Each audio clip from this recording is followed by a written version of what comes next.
On va entrer dans les cycles de bénédiction de la gloire et on va se réjouir avec Christophe.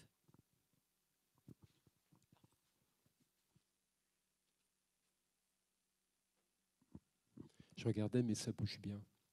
Si vous regardez, ça bouge. Doucement, mais ça bouge. Alors oui, donc du coup, en gros, je vais mettre des mots sur tout ce qu'on a pu vivre ce matin. Et à un moment, je me suis dit, bah voilà, tout est dit. Tout est partagé, donc merci Seigneur. Et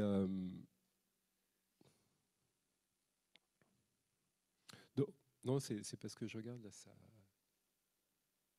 Attends. Ouais, non, mais là, ça saute. Je pense que ça va être pas possible. C'est Microsoft qui tremble. C'est ça.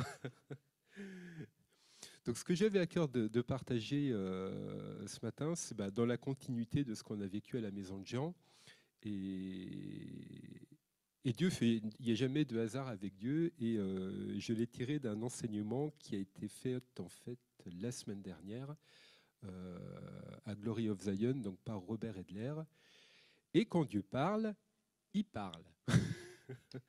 Voilà, donc j'ai trouvé ça très, très percutant, très intéressant, de ce message qui portait sur les cycles de Dieu. Alors qui dit cycle dit roue, mais aussi de voir qu'il y a des cycles de bénédiction, qu'il y a des cycles de destruction, qu'il y a des cycles auxquels Dieu veut que l'on se synchronise. Donc on téléchargeait, maintenant on va aussi synchroniser. C'est presque pareil, mais voilà. Et tout ce qu'on a vécu ce matin avec la roue, avec ce temps dans le feu, avec ce qui était partagé, qu'on avait des roues sous nos pieds individuels, eh bien, on continue ce cheminement dans la révélation des roues. Et moi, je prie encore ce matin que le Seigneur nous conduise de plus en plus profondément dans ce qu'il veut nous révéler individuellement, mais aussi en communauté, et qu'on saisisse vraiment les clés pour nos vies par rapport à ça.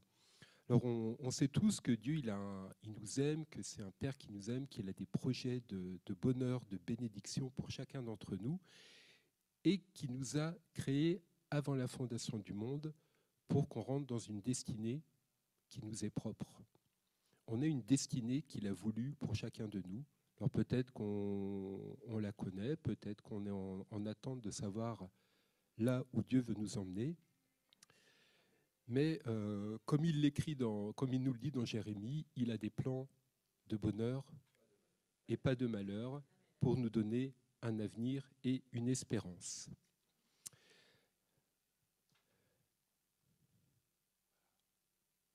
Voilà, donc ce matin, on va rentrer dans une compréhension, une révélation, de comprendre un peu les cycles de Dieu et les cycles de l'ennemi. Ouais.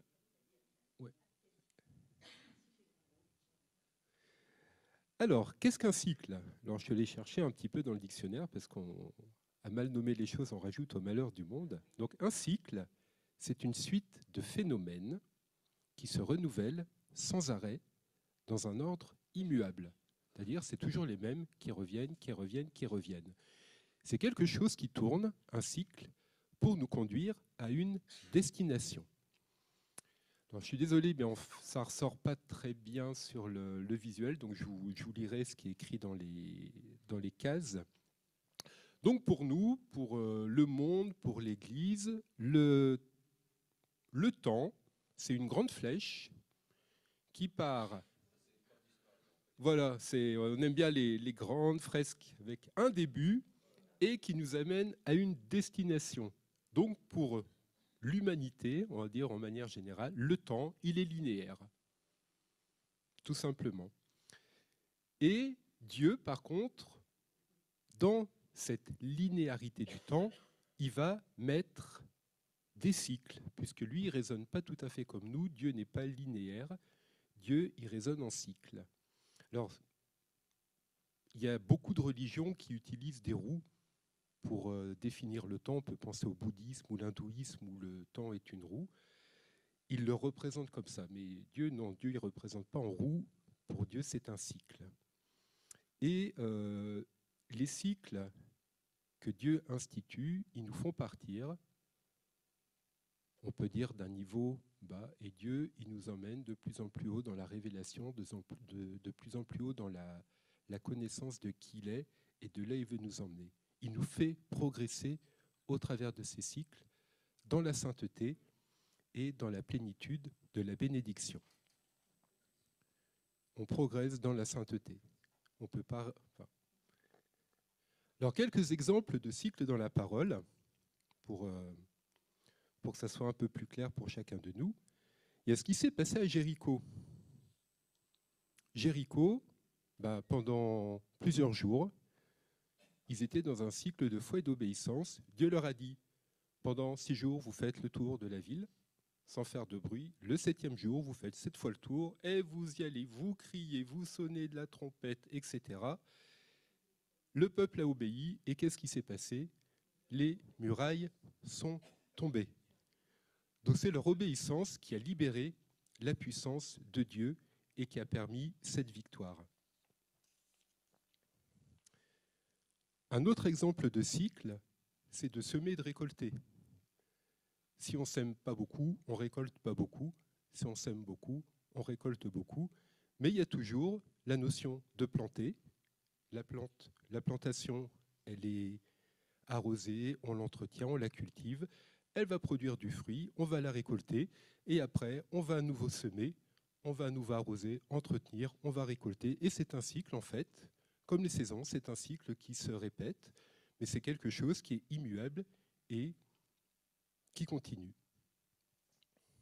Voilà un peu pour illustrer des cycles tels qu'on peut les avoir en exemple dans la Bible. Alors, il existe des cycles de bénédiction. Alors, j'ai pris cette image, et vous verrez après par la suite, ça c'est une galaxie qui tourne. Une galaxie spirale. Alors, pourquoi une galaxie? Parce que les merveilles de Dieu sont aussi dans les cieux. Souvent, on a, dans l'Église en général, on dit, attention, les étoiles, les planètes, pas bien, mais bon, si on lit le psaume 8, la création et les cieux reflètent la gloire de Dieu. Et cette galaxie spirale, elle représente un cercle, une roue, un cycle qui tourne et qui révèle vraiment la gloire de Dieu. Et ces cycles de bénédiction, donc on reviendra un petit peu dessus après, ils vont nous permettre de nous aligner au cycle de Dieu, au cycle divin de vie tel que Dieu les a institués pour nous permettre d'avancer dans notre destinée. Un cycle de bénédiction y révèle la beauté et la gloire de Dieu. Donc s'il y a des cycles de bénédiction, il y a aussi des cycles de destruction qui sont voulus par l'ennemi. Et là, ce qui est très frappant, c'est le parallèle, vous allez voir au niveau visuel, ce qu'on trouve dans le ciel et ce qu'on va avoir sur la terre, un ouragan. Et vous voyez, l'ouragan, il tourne, et c'est vraiment un cycle qui est là pour détruire.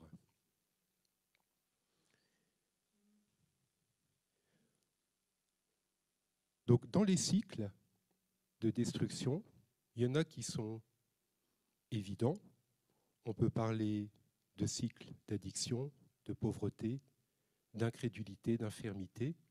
En fait, c'est des cycles dans lesquels on est pris et dont on ne peut pas sortir. Et j'ai trouvé aussi, en réfléchissant, de me dire, mais il y a aussi parfois, on peut avoir des comportements, des attitudes qui font qu'on est dans un cycle sans forcément s'en rendre compte. Par exemple, si à chaque fois que je suis offensé, je reste dans le rejet et que je suis incapable de sortir de ça, je suis quelque part enfermé dans un cycle de rejet. Je ne le vois pas forcément, mais c'est ainsi, parce qu'à chaque fois que la situation va se présenter, je vais être enfermé dedans. Donc Satan, il utilise ces cycles pour nous détruire, pour voler la bénédiction et nous empêcher de vivre la gloire de Dieu. Et ces cycles de destruction, au lieu de nous emmener vers le haut, comme ce que Dieu veut avec ses cycles de vie à lui, il nous attire vers le bas. Et l'échec que l'on peut vivre dans différentes situations va être lié à ces cycles de destruction, tandis que le succès, la réussite, la bénédiction vont être liés vraiment à des cycles de vie, des cycles divins. Et on peut être aussi piégé par la peur, le doute, la maladie, la pauvreté. Donc là, ça s'applique vraiment à plein de domaines de notre vie. Et ce que j'ai trouvé aussi intéressant par rapport à cette image de l'ouragan, c'est qu'il y a l'œil du cyclone. Alors, ouragan, cyclone, bon, on met tout dans le même sac. On parle souvent de l'œil du cyclone qui est calme, où il ne se passe rien. Et je me suis dit, ouais, quelque part, quand on vit dans un cycle de destruction par rapport à tout ce que j'ai pu dire précédemment, dépendance, incrédulité, etc., on est dans cet œil du cyclone. En fait, on ne le voit pas, on ne le réalise pas, mais tout autour de nous, le cycle qu'on vit va provoquer une forme de destruction, de dévastation par rapport aux personnes qui sont autour de nous, par rapport à des situations qui sont autour de nous. Et j'ai trouvé ça frappant vraiment par rapport à cette illustration de l'œil du cyclone.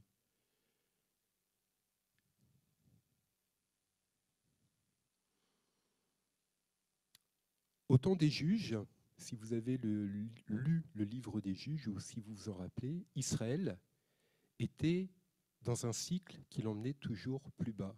Israël péchait, il y a un jugement qui tombait, ils se repentaient, ils étaient restaurés, ils péchaient à nouveau, un jugement de Dieu venait, ils se repentaient, ils étaient restaurés, etc., etc., etc. C'était un cycle dans lequel ils étaient emprisonnés. La bonne nouvelle, et on l'a prié ce matin, c'est que Dieu veut nous libérer de ces cycles de destruction pour nous conduire à la bénédiction et il veut nous délivrer de nos ennemis. Alors, d'autres exemples pour expliquer un peu cette notion de cycle destructeur et pour nous aider dans la révélation, des exemples de cycles d'incrédulité. Si on ne croit pas, on ne reçoit pas. Donc on peut rentrer dans un cycle où on ne croira jamais ce que Dieu nous promet, et du coup, comme on ne croit pas, on ne recevra jamais les bénédictions et les promesses que Dieu a pour nous. Dans certains lieux, on peut dire, mais Dieu ne guérit plus. Aujourd'hui, Dieu ne guérit plus, ça n'existe pas, c'est du temps de Jésus, mais aujourd'hui, la guérison, non. Eh bien, si on prie pour les malades, il ne se passera rien, puisqu'on croit que Dieu ne guérit pas. Donc on est enfermé dans un cycle d'incrédulité où rien ne se passe. On a enseigné que Dieu ne guérit pas, donc on prie mais il ne se passe rien. Donc comme il ne se passe rien, on est confirmé dans le fait que Dieu ne guérit pas, donc on est piégé dans un cycle d'incrédulité et qui ne produit pas de fruits.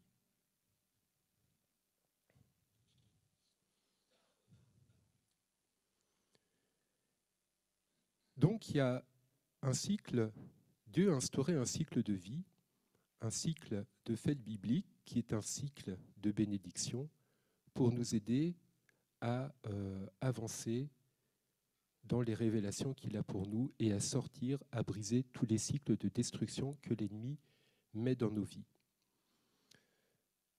Les fêtes bibliques, donc on est beaucoup enseigné, ici on les vit régulièrement toute l'année. Dans nos maisons, tous les week-ends, on peut faire Shabbat, qui est une fête biblique. Tout ça, ça fait partie d'un cycle que Dieu a institué.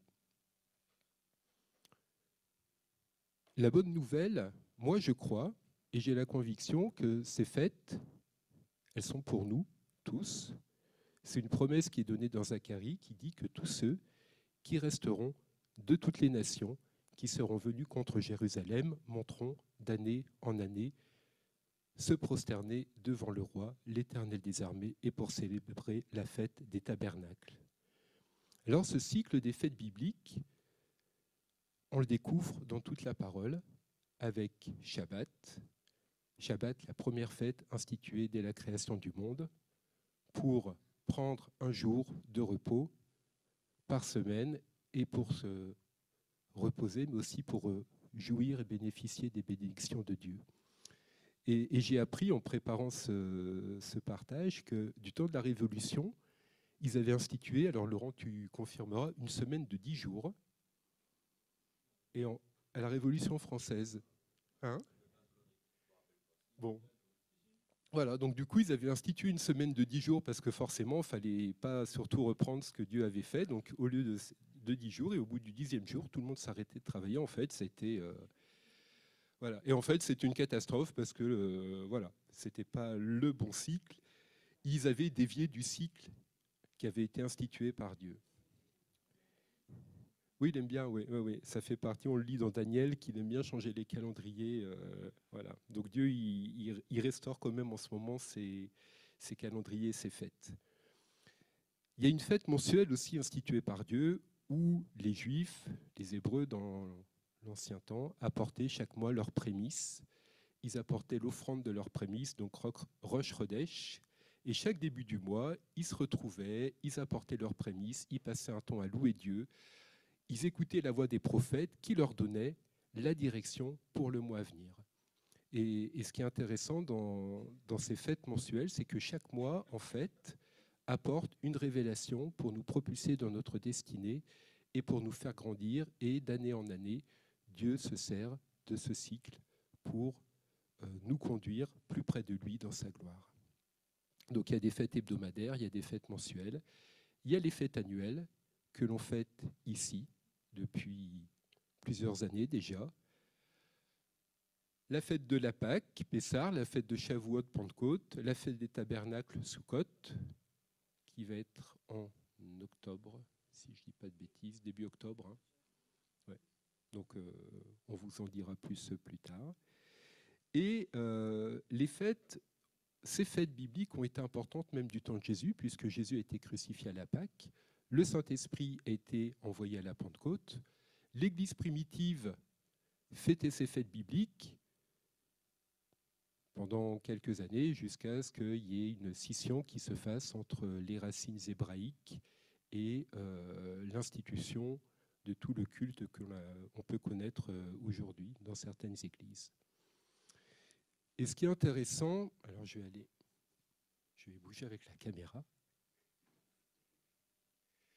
Ce qui est intéressant, c'est de voir le parallèle qu'il existe entre le cycle des fêtes bibliques, la Pâque, la Pentecôte, les tabernacles, où la Pâque va nous parler de rédemption, de purification.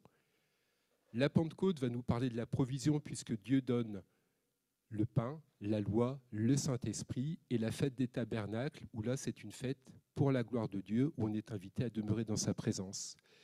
Et le tabernacle de Moïse, où on a le parvis, qui est le lieu de la rédemption et de la purification. Ensuite, on chemine dans ce tabernacle pour arriver au lieu saint, où il y a la table des pains de proposition, la menorah, c'est le lieu de la provision.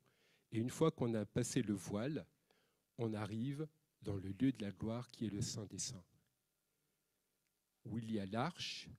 On parlait du bâton d'amandier qui a refleuri dans l'arche, là où Dieu manifeste sa gloire.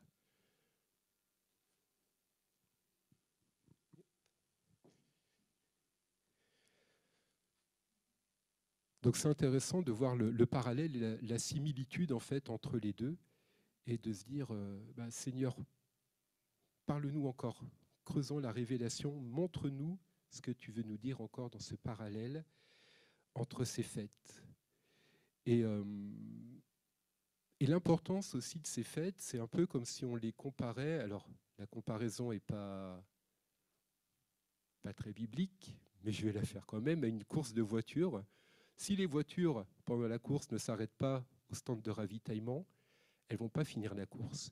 Et nous, si on ne s'arrête pas un moment pour être dans ces fêtes, pour prendre le temps que Dieu nous donne, que ce soit Shavuot, que ce soit Pessah ou même Shabbat, on va finir par s'épuiser et on ne pourra pas aller au bout de la course avec Dieu. On en a beaucoup parlé ce matin dans les cycles. On parle de la roue d'Ézéchiel. Bah oui, c'est la nôtre. La roue d'Ézéchiel. Ah, c'était peut-être avant qu'elle soit portée, ouais. Donc Ézéchiel 1, 15, 28. Donc, dans cette vision prophétique, Ézéchiel décrit un être vivant à quatre faces, entouré de roues hautes, terribles, qui ont une étendue et un aspect effrayant. Et le corps des roues est plein d'yeux tout autour et les roues sont en mouvement. Ces roues symbolisent, entre autres, le mouvement de Dieu qui soutient toute chose. Et, ouais. Et voilà, et on a retrouvé dans cette roue tout ce qui peut être, tout ce qu'on peut vivre dans notre vie chrétienne, que ce soit des fruits, des signes, en tant que disciples, les miracles, tout. Et tout est imbriqué dans cette roue. Il n'y a pas qu'une chose, en fait, tout va être ensemble. C'est-à-dire, on ne peut pas dire, moi, il n'y a que la foi. Non, parce que la foi va te propulser dans quelque chose d'autre, etc. Et ça tourne. Et ça tourne, et ça tourne. Voilà, et c'est aussi cette image des engrenages qui tournent en permanence et qui entraînent d'autres cycles, etc., etc. Donc avec tout ça, le Seigneur veut vraiment qu'on sorte des cycles de destruction et nous conduire, nous faire saisir des clés pour entrer dans notre destinée. Parce que l'objectif, c'est vivre la gloire de Dieu, vivre sa présence, entrer pleinement dans notre destinée pour accomplir notre mandat. Alors, ces clés, il y en a beaucoup qu'on connaît. Déjà, c'est comprendre que la vision de Dieu pour notre vie est que nous expérimentions sa gloire. Dieu veut que l'on manque de rien. C'est ce qu'on lit dans le psaume 23. Et c'est une révélation que l'on peut recevoir par la foi et pas par l'incrédulité. Alors merci Seigneur que cette révélation descend dans nos vies. Tout est pour expérimenter ta gloire. Une autre des clés, c'est de lire et méditer la parole. Romains 12, 2, renouvelez votre intelligence, soyez transformés, ne vous conformez pas à ce siècle. Honorez le prophétique, croire à ce que l'Éternel dit, et vous serez affermis. Croyez ces prophètes et vous prospérerez. C'est ce qu'on lit dans 2 Chroniques 20. Et moi, je bénis cette onction prophétique, je bénis les ministères prophétiques qui sont ici, et de dire merci Seigneur, parce que ce n'est pas partout qu'on peut vivre ça. Et il y a quelque temps, on avait été aussi corrigé par un prophète de dire, mais ne méprisez pas, oui, par Trevor, ne méprisez pas l'onction, le prophétique que vous avez ici. Réalisez que ce que vous vivez ici, c'est quelque chose qui est quand même très puissant de la part de Dieu. Et également, une des clés, aligner notre vie au cycle de vie de Dieu, car son temps est différent du nôtre. Donc ces cycles de Dieu, l'objectif, c'est de nous conduire au réveil. Alors réveil dans nos vies personnelles, parce que parfois on est un petit peu endormi, donc c'est bien qu'on se réveille, mais aussi réveil par rapport à tout le monde qui est autour de nous et qui ne connaît pas encore le Seigneur.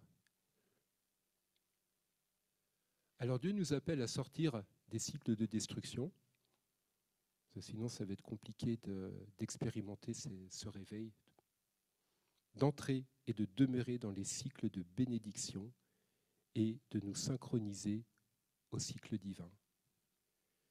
Et j'aime beaucoup cette synchronisation parce que ça appelle aussi Dieu à son calendrier. Alors, j'ai parlé des fêtes, mais il y a tous les temps auxquels Dieu peut nous inviter. Alors, parfois on peut, parfois on ne peut pas. Mais je crois qu'en demandant vraiment au Seigneur, mais Seigneur, où veux-tu que je sois? Qu'est-ce que tu veux? Qu'est-ce qui est important? Est-ce que je privilégie d'aller à tel endroit? Est-ce que je privilégie telle chose? Et en synchronisant nos vies au calendrier de Dieu, au rendez-vous de Dieu, il y a des choses qui vont se passer, il y a des cycles qui vont être brisés. Et Dieu va s'en servir pour nous propulser dans notre destinée. Alors merci Seigneur, tu nous synchronises. On télécharge la révélation, mais on se synchronise aussi à ton calendrier et pardonne-nous pour chaque fois on est passé à côté. Pardon pour chaque fois on a fait passer nos calendriers avant le tien. Seigneur, il n'y a pas de culpabilité dans nos vies, mais aide-nous vraiment à entendre là où tu veux que l'on soit et à nous sortir de ces cycles de mort, de destruction, parce que tu as des projets de bonheur et d'espérance. Voilà. Et c'est vraiment, j'ai trouvé vraiment interpellant que le Saint-Esprit parle aux Américains des cycles quand nous, on a vécu ce qu'on a vécu avec la roue.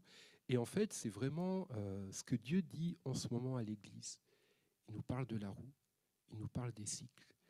Il nous appelle à quelque chose qu'on ne maîtrise, qu'on ne comprend pas encore. Ce matin, Laurent, dans la louange, à un moment, tu as parlé des fuseaux horaires. Mais c'est des cercles. Et la parole en parle avec ces sons qu'on n'entend pas, qu'on ne voit pas, mais qui traversent la terre.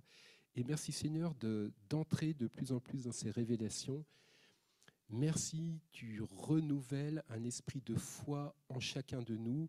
Et je prie aussi pour chacun dans ces prochains jours, montre-nous tous les cycles mauvais dans lesquels on peut être enfermé, tous les cycles dans lesquels on est piégé, qu'on ne voit pas forcément. Et qui est vraiment cet esprit de délivrance, de guérison, qui viennent, qui brise les chaînes pour entrer et voir de plus en plus ta gloire. Amen.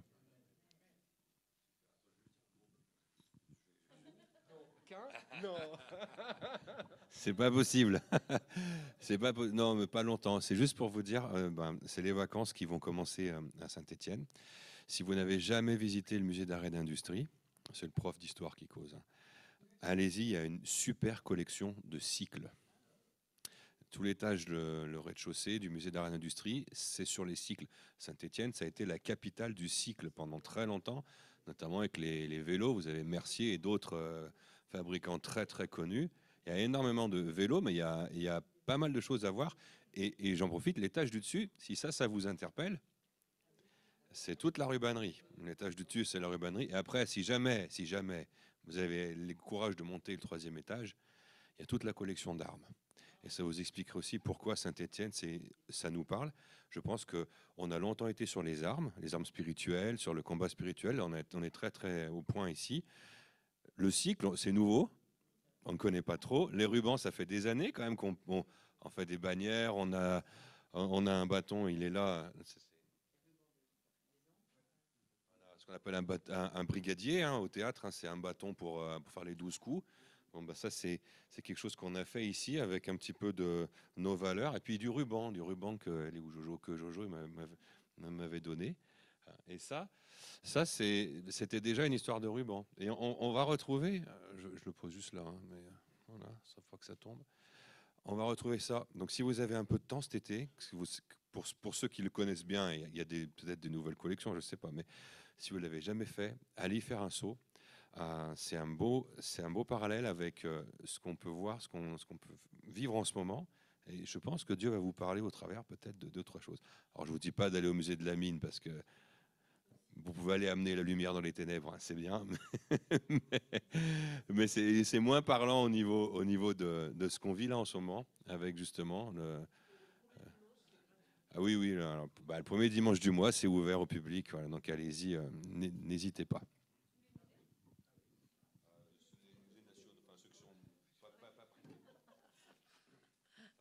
Merci beaucoup. Alors, ça va bien tomber si on peut me mettre les annonces, justement, parce que moi, je vous donne rendez-vous à Soukhot. Il ne faut pas l'oublier, on va savoir les dates comme ça. C'est un rendez-vous en ligne avec vraiment toute personne qui peut se connecte. Alors, je vais le relier avec ce que tu viens de nous amener, Christophe. Voilà, là, vous êtes sur notre site. On va aller dans les événements. Et là, vous allez avoir un rendez-vous.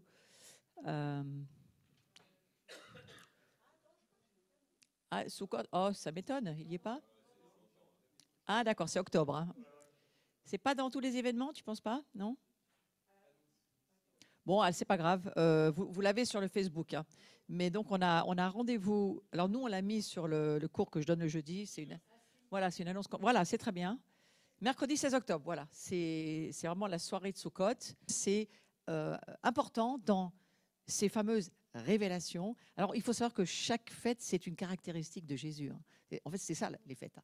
Il est la Pâque, il est la Pentecôte, et puis il est aussi cette demeure, cette soukha, Alors, c'est bien, merci Christophe, en tous les cas, très intéressant de se dire que chaque fête est un rendez-vous pour une bénédiction. Ça aussi, c'est intéressant. Ce fameux mohed, c'est-à-dire un rendez-vous avec Dieu, mais il n'y a qu'une idée dans la pensée du Seigneur. Hein. S'ils sont avec moi, ils seront bénis. C'est ça, c'est ça. Les fêtes, c'est ça. C'est des rendez-vous d'amoureux. Moi, je pense toujours comme ça. Et Paul arrêtait toutes ses affaires, l'apôtre Paul, parce qu'à chaque fête, il était au rendez-vous à Jérusalem. Il n'aurait jamais, sauf quand il est dans ses voyages, mais il ne ratait pas ce genre d'événement parce qu'il savait parfaitement dans l'esprit l'importance de ces fêtes. Donc merci beaucoup Christophe, c'est très intéressant.